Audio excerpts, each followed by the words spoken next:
tem muitos jeitos de se viver em comunidade que as pessoas brancas e as comunidades brancas não estão enxergando, não querem Sim. enxergar. É perguntar, é escutar, né, o que seus avós faziam, como seus avós faziam, como seus avós construíam. É o produto, é a peça, é o objeto que colocam elas no mundo, numa outra narrativa. Estamos numa crise narrativa e essa narrativa vai ser salva pelas periferias do mundo.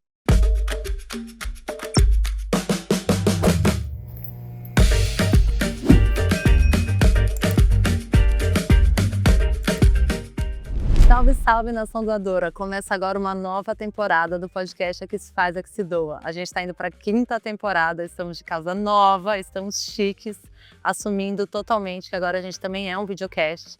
Então, se você está ouvindo na sua plataforma de áudio, você também pode ver a gente no YouTube e dar uma olhada no nosso cenário, que está belíssimo. É muito feliz em inaugurar essa nova temporada. A gente vai trazer muito sobre cultura de doação e como isso se relaciona com os temas do nosso dia a dia. As pautas que estão pululantes, o que a gente precisa discutir, conversas difíceis que talvez a gente não teve ainda. Eu sou a Mariana Campanati, eu sou a diretora executiva do Instituto MOL e pelo 2º ano estou aqui anfitriando essas conversas, uma grande honra, convidados especialíssimos. E o tema de hoje é Histórias Pessoais, Impacto Coletivo. Como a nossa história pode fazer parte de um processo de transformação muito maior que envolve a vida de outras pessoas, influencia uma transformação que vai além do indivíduo. E para colaborar com esse papo, a gente tem 2 pessoas aqui que a partir das suas experiências pessoais se tornaram gigantes, referências para muitas outras pessoas. Eu nem tenho roupa para esse evento. Sejam muito bem-vindos, Carol e Marcelo. E bem-vinda, e bem-vindo. Muito bom estar aqui. Carol Maia é nascida na periferia de São Paulo e hoje ela é renomada diretora de filmes e séries, de projetos para Netflix, TV Globo, Discovery. Agora ela está para lançar o seu primeiro longa. Bem-vinda, Carol. Obrigada pelo convite de estar aqui. E nosso outro convidado, talvez você o conheça, é o Marcelo Rosenbaum. Ele ficou muito conhecido com o programa Larga-Cilar no Caldeirão. Hoje, ele está à frente do projeto A Gente Transforma, junto com uma comunidade inteira. Ele tem transformado a vida de pessoas em comunidades, a partir da escuta e do afeto, ele cria novas realidades. Bem-vindos. Obrigado também pelo convite, uma alegria estar aqui ao lado de 2 mulheres tão potentes.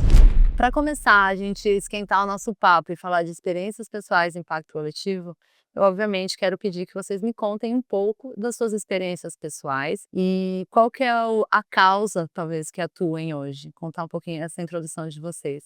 Podemos começar com a Carol. Eu sou diretora de cinema e eu vejo que a minha experiência pessoal ela é muito marcada pelo lugar onde eu nasci, que é na periferia de São Paulo, um bairro chamado Jardim Helena. E eu gosto de pensar que esse lugar me ensinou a enxergar o mundo de um jeito muito especial e muito único. E a partir desse lugar eu consegui construir e sigo construindo quem eu sou, assim. Eu acho que esse jeito de enxergar o mundo, né, a partir de uma perspectiva periférica, uma perspectiva dos poucos recursos, mas de muita criatividade, uma perspectiva de escassez, eventualmente, me trouxe uma experiência de estar no mundo e enxergar o mundo que se espelha muito na forma com que eu faço cinema hoje. Acho que eu me interesso muito pelo cinema documental, apesar de estar hoje em pré-produção do meu primeiro curta de ficção. Mas essa vivência periférica me faz entrar na casa das pessoas com muito mais respeito, assim. E eu sei que toda vez que alguém topa falar sobre a vida dela pra mim, aquilo ali é uma grande responsabilidade.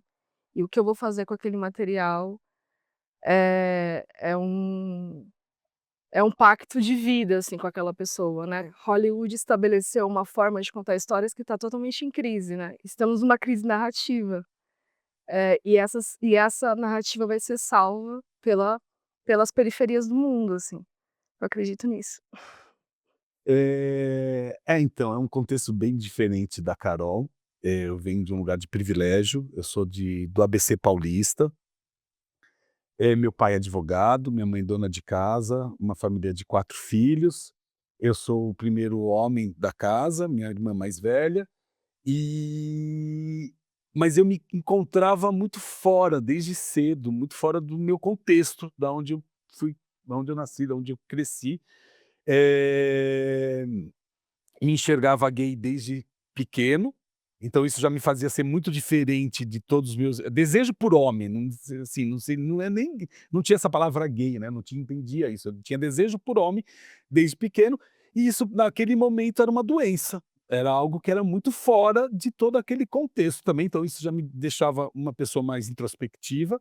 Meu pai judeu, minha mãe católica, eu fui estudar num colégio judaico, as pessoas não me reconheciam como judeu, na rua eu era o judeu, então eu também não eu tinha essa crise de identidade, e eu acho que isso que você falou de entrar na casa das pessoas, né, pedindo de alguma forma a licença, né, isso é uma coisa que eu aprendi muito hoje trabalhando, né, a partir da arquitetura e do design, né, que a gente fala que a gente usa o design e a arquitetura como ferramenta de transformação social, de ser um espaço de histórias, um lugar cheio de histórias, né, tanto como design ou como arquitetura, de que forma, né, essas pessoas que trabalham com a natureza, que têm o tempo da natureza intrínseco, né, vivo, né, na sua vida, possam também fazer esse trabalho de resiliência e de resistência para manter a própria natureza em pé, né, o pouco que ainda resta. Permear, as narrativas e entrar na vida das pessoas e trocar com as pessoas, e como as nossas histórias, elas sempre começam de um lugar de alguém colocou a gente num lugar e a gente vai construindo a nossa própria narrativa, e por isso que eu vejo que a gente está num lugar de criar novas histórias, né, de trazer novas possibilidades e referências. A Carol, a gente se conhece há bastante tempo agora, ela tem uma trajetória, muito sólida no setor de impacto social e como referência de pessoa que está promovendo transformações, e vai lançar o seu longa, né, o Aqui Não Entra Luz, que tem muita conexão com as suas vivências pessoais. Bom, Aqui no Entra Luz é um projeto que eu desenvolvi em 2016, 17, e comecei a realizar a pesquisa do filme em 2018, e ele partiu de uma premissa que era que o quartinho de empregada é uma extensão da senzala, uma extensão no pensamento arquitetônico, no pensamento social, político, antropológico, porque as mesmas pessoas que habitaram o quartinho de empregada são as pessoas que são descendentes desse povo, né, esse povo escravizado. O Brasil foi o último país das Américas a abolir a escravidão, e o Brasil é o único país do mundo que institucionalizou o quartinho de empregado. Não existe quarto de empregado em outro lugar do mundo, isso é da forma organizada, né, do pensamento estrutural de um país, o Brasil é o único.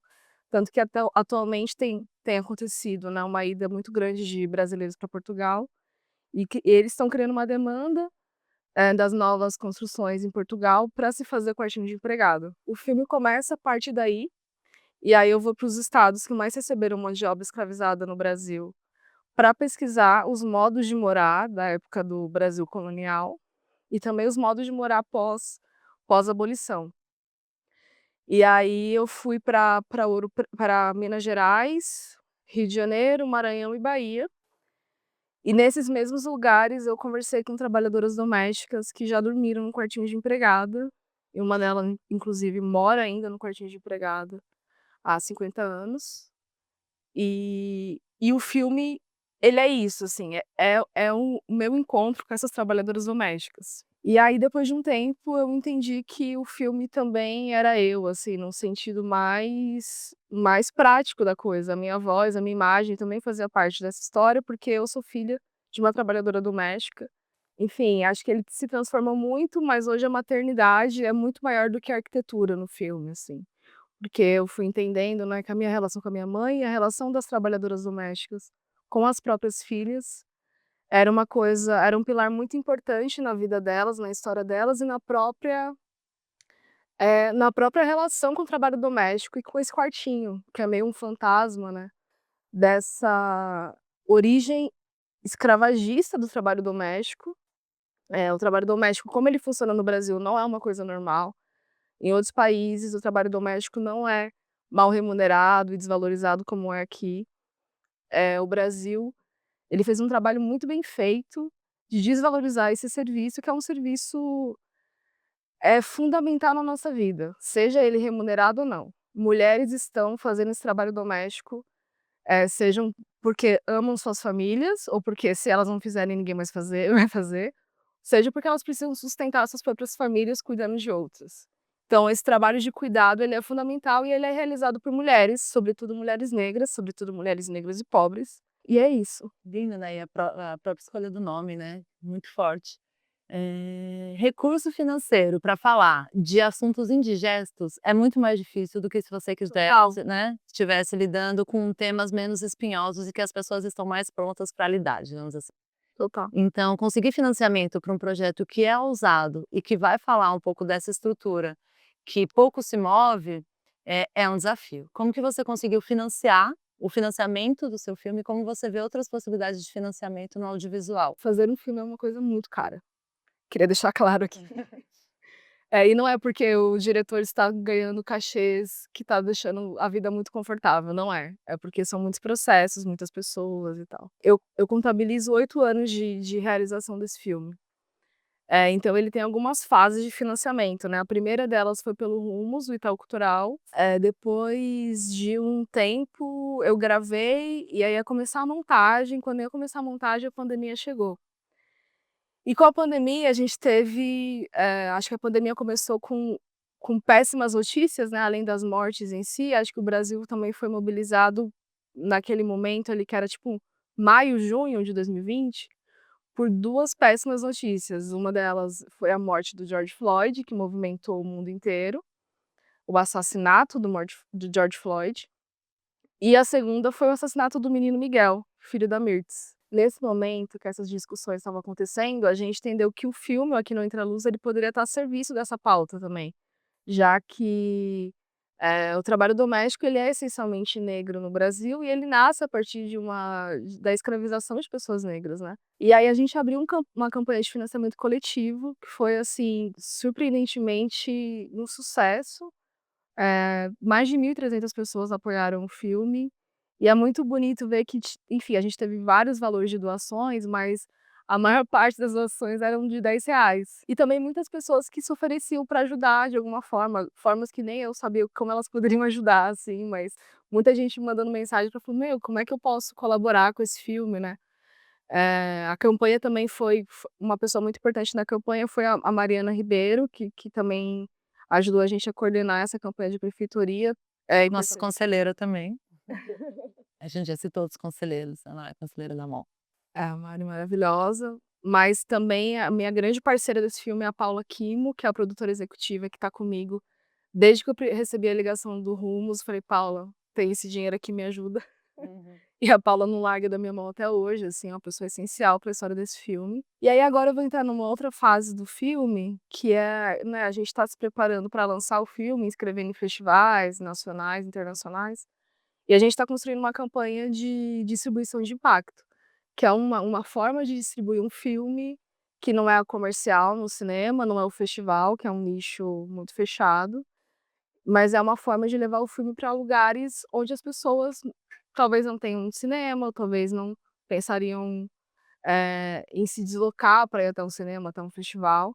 E é uma distribuição muito importante, assim, para a história de muitos filmes, porque é quando a gente consegue, às vezes, levar o filme para pessoas que realmente estão precisando e querendo ver aquele conteúdo. E aí eu vou conectar, falando em potência coletiva, né, tipo, o Marcelo acho que mudou de verdade, assim, o como o brasileiro vê a importância da ocupação de espaço, como que a gente se relaciona com as nossas moradas e como a gente aprende com outras vivências, com outras, histórias, outros povos, né, outras comunidades. O meu trabalho é sobre aprender também, é sobre escutar, porque eu não sou formado em arquitetura, eu saí antes de me formar, né, então eu me coloco muito nesse lugar do aprendiz mesmo, de estar fazendo essa minha universidade, essa escola com esses mestres, com o seu João da Cruz, com o Biraci Brasil, né. Formação formal, né, não é formado, assim, Eu não tenho formação, eu não tenho. cadê Eu fiz a faculdade até o último ano, eu saí porque, né, a minha ansiedade, não sei se você tá percebendo que eu. não mesmo. Não, parece calmo. Não, para sem calma é forte. Ah, não senti não. Então, mas eu acho que esse lugar, né, dessas relações com as comunidades, com esses pontos de vista, né, com essas novas narrativas, né, É isso que foi me instigando e fazendo eu estar nesse lugar que hoje, né, depois de 16 anos, fazem 16 anos que a gente chegou em Várzea Queimada, né, nesse encontro, hoje tem segurança hídrica, na comunidade, que não fui eu que levei, mas na verdade são as articulações, mas é a força das mulheres desse coletivo que no início também não acreditavam no projeto, porque falavam: "Ah, mais um playboy branco", era época de eleição inclusive, coincidentemente, que eu falava: "Ixi, esse cara vai chegar aqui, vai fazer foto, vai aparecer, nunca mais vai voltar". Vai fazer mais uma lavanderia, então ficava todo mundo com os pés atrás, era uma parceria com o Sebrae, com o governo, ainda meio mal, que eu levei calote do governo na época, inclusive. Mas esses projetos, eles não são pontuados, né, eles não são pontuais, eles são construções, né, e é de relação.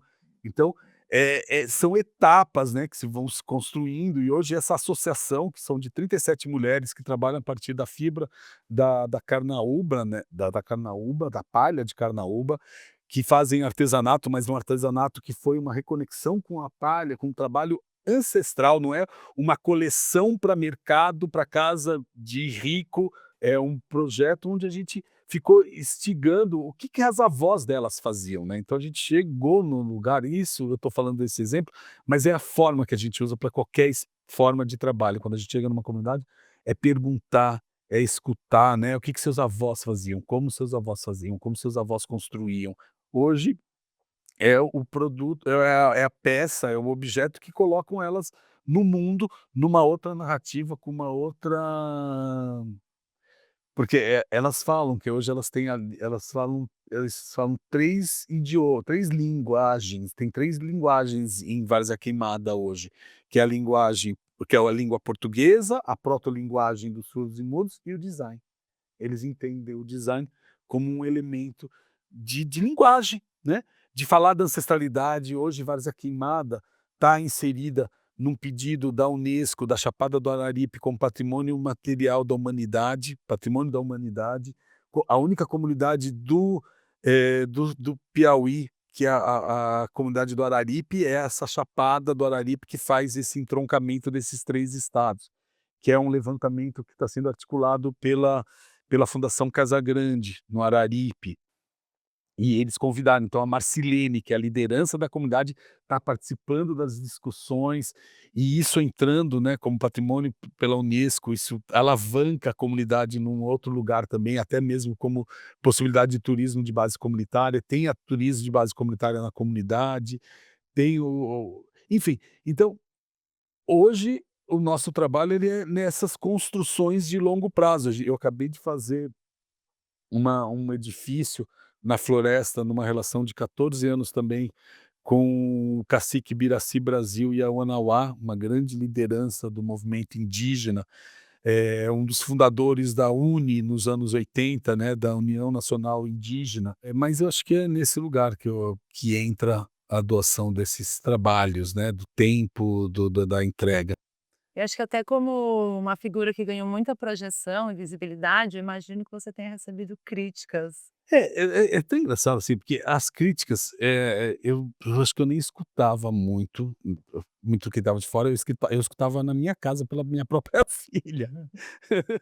Ela falava ela brincava, falava que eu era o colonizador branco benfeitor. E é um lugar que ela falava, ficava falava: "Que percepção, é a minha própria filha falando isso, né". E eu acho que vale, porque no nosso sangue ele corre muito, né, o sangue do colonizador, o decolonizar o pensamento está no dia a dia das nossas práticas, né, da forma de se relacionar. Então, essa coisa da escuta, muitas vezes eu me lembro, vem chegando em Várzea Queimada falando de uma forma e que a comunidade nunca falavam não, mas elas iam para trás, mas eles, assim, o ser humano, né, não eles, o ser humano é muito capaz, não tem baixo índice de desenvolvimento humano, né, não tem só talvez a autoestima, esse lugar de falar, mas eles traziam resposta. Isso era um aprendizado, isso foi um aprendizado, mas Várzea Queimada hoje, ela tem autonomia, sempre teve, né, mas hoje a própria liderança, as próprias mulheres, ela tem um lugar, que eu não preciso mais estar lá, e não estou, e nunca estive com uma sede, né, do projeto Inválida Queimada, sempre foi uma relação de muita troca e de muita autonomia e liberdade, assim, então acho que é um ponto muito positivo do projeto, assim, e do como a gente pode ser aliado, mas nada comparado à resiliência das mulheres, e são elas que fazem o projeto acontecer, porque se elas não estivessem na firmeza, no dia a dia, no território, eu não estaria aqui contando essa história não teria acontecido, né. Eu acho que fazer qualquer coisa relacionada à nossa obsessão, acho que obsessão é uma boa palavra. Às vezes eu me vejo assim também em relação ao filme, é se colocar em risco, né. É se colocar em risco o tempo todo e no risco também tem o risco de errar. Eu acho que eu tenho me preparado para, né, pra recepção do filme ser muito diversa. Inclusive para as pessoas criticarem, né, não nem tô falando só artisticamente, né, mas criticarem um ponto de vista, criticarem algumas coisas que eu falei, que eu não deixei de falar. Então acho que é correr um risco, muito consciente, assim. Mas eu até o momento não recebi, assim, essas críticas, acho que quando o filme for lançado, preciso estar com o meu coração aberto para administrar, assim. E acho que inclusive o silêncio, às vezes, também é um tipo de crítica, né. E acho que o silêncio pode ser a pior crítica, porque A a gente gente quer quer pautar discutir, né? A conversas, gente né. quer conversar. Deixa eu tocar uma pergunta que veio da rua. Oi, meu nome é Jussara e eu tenho uma dúvida. Se uma experiência pessoal viraliza, ela ainda é sua ou vira propriedade coletiva? E como compartilhar sem espetacularizar a dor? Nossa, são duas bravas. Nossa. E aí, pessoal? Então, eu acho que essa é uma pergunta, a primeira pergunta, ela é muito colonizadora, porque ela está muito na primeira pessoa, acreditando muito na própria ideia, na coisa da propriedade, porque nessas andanças com coletivo, com comunidades, qualquer ideia, ela é de um coletivo, né? Os povos Guarani, Tupis, eles todo dia, no início do dia, eles faziam uma vibração coletiva para todos estarem na mesma vibração, na mesma dimensão, para quando uma ideia chegasse, tivesse esse entendimento que ela não pertence a um, e sim ao todo, né. Então, é uma pergunta muito da propriedade, né, e eu acho que quando você está num lugar de coletivo, não interessa de quem que é. Claro, quem está fazendo ou quem está à frente, em algum momento vai ter um crédito, fez, e as pessoas precisam desse crédito, mas a ideia não pertence a ninguém, eu acho, né, e eu aprendi e eu gostei desse aprendizado, assim, mas é um exercício de ego, tá tratado, tem que tratar com terapias em outros lugares, mas nunca ela é fundamental. Olha. Primeiro, muitas vivências que a gente vive enquanto indivíduo, a gente vê que vários vivem, então é uma questão social muito mais ampla, e aí falar sobre isso é falar sobre várias outras pessoas. Mas a gente também aprender com o que acontece, né, com o que a gente vê, o que a gente observa. Respondendo a segunda pergunta, eu acho, pensando num ponto de vista artístico e do cinema, eh, eu acho que fazer arte é uma coisa meio egóica mesmo, né. Você decidir: "Vou fazer um filme". Eu vou fazer um filme, eu vou atrás de dinheiro pra fazer esse filme, porque minha ideia é muito boa e as pessoas precisam assistir esse filme que eu quero fazer. Eu acho que isso já é uma atitude muito vaidosa. Por mais que eu tenha partido, né, no meu caso, por exemplo, eu tenha partido de uma pauta coletiva, uma pauta social e que eu acho uma discussão fundamental para a história do país, é a minha ideia, né, é a minha iniciativa, a minha paixão, a minha obsessão e tal. Então eu acho que tem uma responsabilidade muito coletiva, mas dentro de uma individualidade que eu acho importante, porque eu como uma cineasta negra, mulher, periférica e tal, quero ser só uma artista, né, eu não quero estar dentro de tantos recortes. Às vezes só quero ser artista, às vezes só quero andar de mãos dadas com a minha vaidade, com o meu ego e fazer escolhas, mirabolantes, e realizar essas ideias, né, e ter dinheiro para realizar elas. Então acho que a responsabilidade é uma responsabilidade no limite comigo mesma, com o meu próprio desejo de contar uma história do jeito que eu acho que ela tem que ser contada, sabe. Tem algum problema ter o ego? Ser Nenhum. egóico, tem o ego, né, porque a gente fala de um lugar porque depende das dimensões do ego, mas esse é graças a Deus você tem o ego, Hum, graças a Deus você tem a obsessão, que eu quero ver teu ego sim. brilhando e inspirando, né, porque é sobre isso, assim. E eu como uma mulher negra, preciso reafirmar isso, porque às vezes se coloca o corpo negro num lugar muito coletivo, né. Uhum. Aquelas pessoas, né, aquela favela, aquela periferia, aquele quilombo, mas quais são os DNAs que estão ali? As individualidades. Gente, vou trazer aqui um outro trecho para aumentar o nosso caldo, que é um depoimento do sociólogo Herbert de Souza. Nós temos condições de mudar o país, mas é preciso ter confiança em que essa mudança vai partir de nós. Ela não vai cair do céu. Ela não vai ser feita pelos outros para nós. Ela vai ser feita de nós para os outros. Isso é, para mim, uma convicção muito profunda. Quer dizer, se a nossa geração, se nós que estamos vivos ainda, né, decidirmos mudar o país, nós vamos acabar com a fome, com a miséria e nós vamos fazer um país democrático. Eu tenho absoluta convicção disso. Tem só um se, e o se é você. Quer dizer, é se você decidir fazer isso acontecer. Faz muito sentido, é isso que a gente está falando, e acho que o nós que ele coloca é esse coletivo, né, claro, né, a partir dos indivíduos. E hoje a gente tem uma questão muito séria que é essa a questão da crise climática, a questão, né, ambiental, e que não pode deixar de falar do ser humano, né, que somos nós, não vai ser um ET, não vai ser nada, essa e também não vai ser na Faria Lima que vai resolver esse problema, né. Esse problema está na comunidade, nas comunidades, nas bases, nas pessoas que estão lá com baixo índice de desenvolvimento humano lutando, fazendo na resiliência para o desastre não ser maior, né. Hã, eu acho que se foi o homem que causou, se foi o ser humano, né, eu acho que causou esse ponto onde a gente está, só o ser humano vai conseguir fazer isso retomar ou tomar outro rumo, né. E é a partir do coletivo, né. E olhando para as pessoas, incluindo as pessoas, né. Não é a árvore que tem que estar salva, né.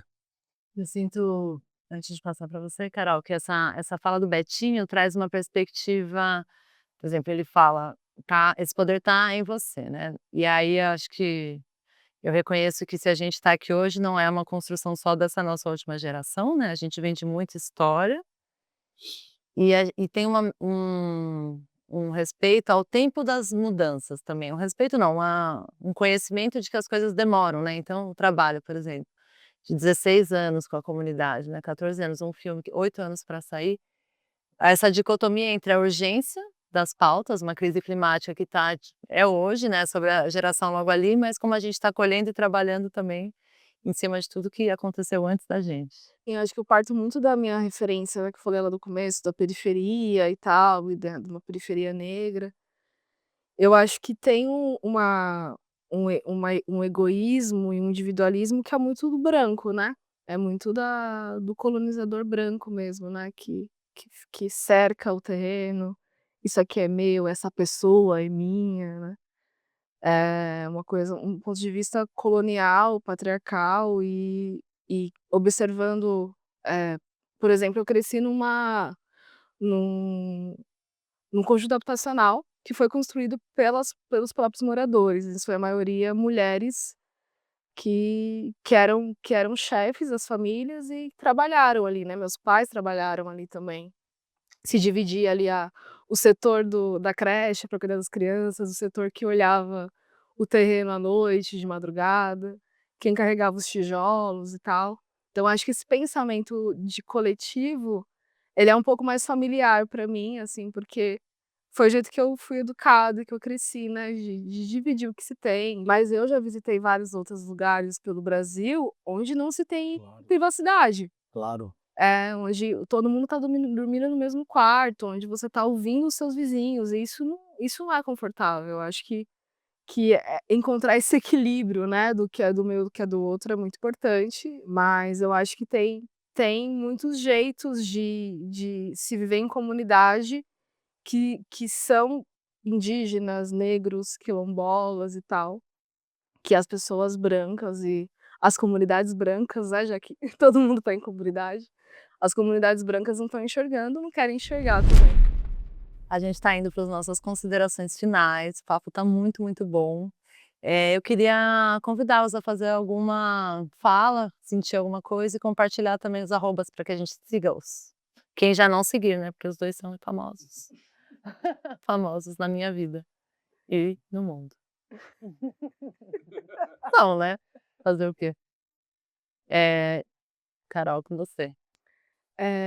Eu queria, acho que fazer um convite e colocar uma provocação aqui final sobre o trabalho doméstico, né. O recorte que eu trouxe aqui foi muito em relação ao quarto de empregada e hoje, enfim, muitas pessoas não moram mais em quartinho de empregada, até porque depois a PEC das domésticas, que foi uma coisa que aconteceu em 2015 só, ficou caro, né, ter uma trabalhadora doméstica morando na sua casa. Então muito dessas mulheres viraram diaristas. E hoje até se tem trabalho de diarista por aplicativo, você consegue contratar via aplicativo, assim. E aí eu queria, deixar uma provocação de que não é porque o quarto de empregada não está sendo mais construído ou está saindo de uso, que o problema foi resolvido.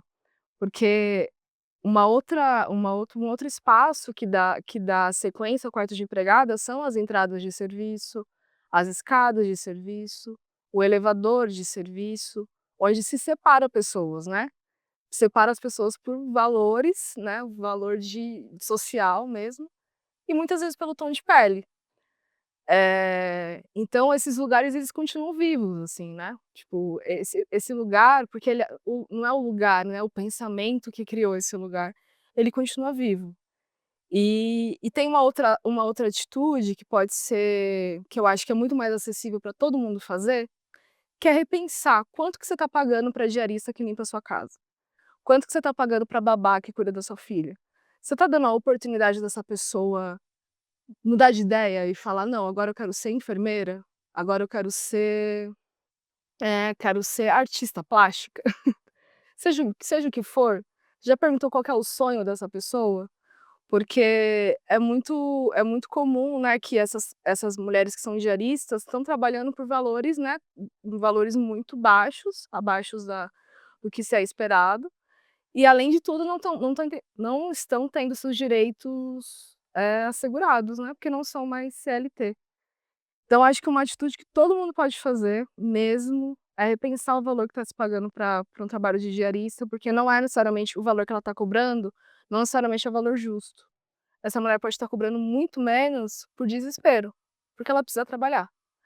Então, esse é o convite que eu faço. Reveja os valores que está se pagando para diarista, pergunte quais são os sonhos dessas mulheres, pergunte para elas se elas têm desejo de fazer alguma outra coisa da vida delas, ir para outra profissão, se elas têm desejo de fazer, sei lá, arrumar os dentes, para além de olhar para os filhos dela, olhar para elas mesmo, sabe.